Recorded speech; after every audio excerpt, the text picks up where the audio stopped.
Hi, my name is Trey Getz, and I am submitting for the national tour of Ragtime for the role of younger brother. The first piece is It's Hard to Speak My Heart from Parade. I never touched that girl. You think I've heard a child yet? I've hardly seen her face before.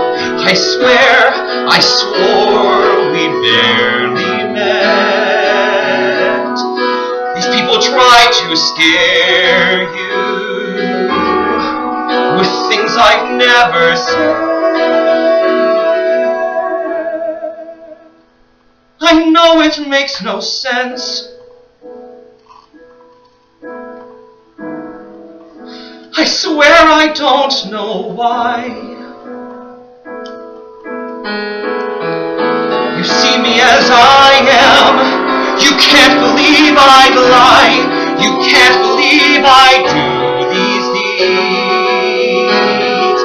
A little man who's scared and blind, too lost to find the words he needs. I never touched that child, God. I never raised my head.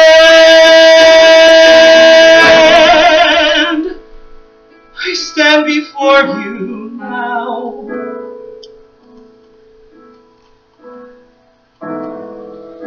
incredibly afraid.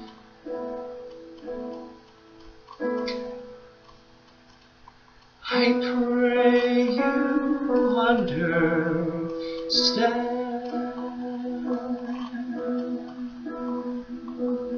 I will now be singing the cut for Younger Brother. It was winter in New York as the snow began to fall, and the workmen's hall had not a seat to spare. When a young man ducked inside, just to warm himself is all, the night that Goldman spoke at Union Square. She was speaking loud and fast through a haze of noise and heat, and the smell of smoke and anger in the air. The police were standing by, for the crowd was on its feet, the night that Goldman spoke at Union Square. In the arms of fallen women, in the thought of suicide, like a firework unexploded, wanting life but never knowing how. Till now,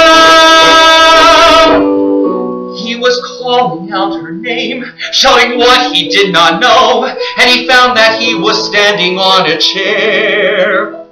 With a heart as clean as new as the freshly fallen snow, the night that Goldman spoke at Union Square.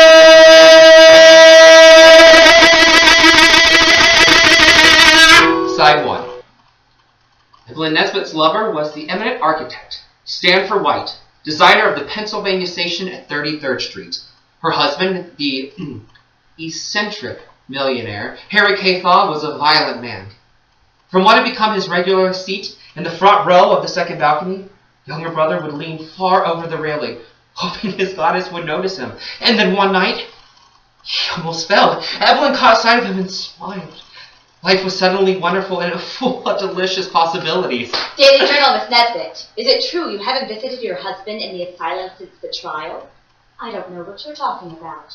And you have nightmares about your lover's shut-off face? Oh, leave the lady alone! Thank you. You're at the theater every night. You've never missed a performance. You deserve a reward. Is that what you wanted?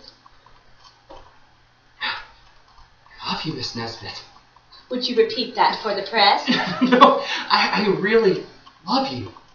You love the girl on the swing. Well, now you can say she kissed you. But she could never love a man as poor, or as thin, or as nice as you. I'll blow you a kiss from the stage tomorrow night, if I haven't forgotten all about you. It's going to change the world for you. Side 2. We are suffering a tragedy that should not have been ours. What in God's name possessed you? You took that woman in without sufficient thought, and she brought Coalhouse into our lives. You have victimized us all with your foolish female sentimentality. Are you going to find him and shoot him? I'm protecting my home. If Mr. Walker makes the mistake of coming to my door, I will deal with him. Why should he come here? We did not desecrate his car. I went to the police. I told them this murdering madman was a guest in my home. I told them we are keeping his bastard child. I told them everything I knew. They were very grateful. Did you tell them he's the Negro maniac whose car they destroyed? The same black man who went for them to justice but every legal complaint where they ignored? The same crazed Negro killer who followed the coffin of the woman they murdered? Were they grateful for the truth? I hope I misunderstand you. Would you defend this savage?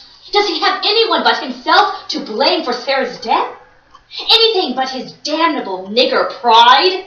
Nothing under heaven can excuse the killing of men and the destruction of property in this manner.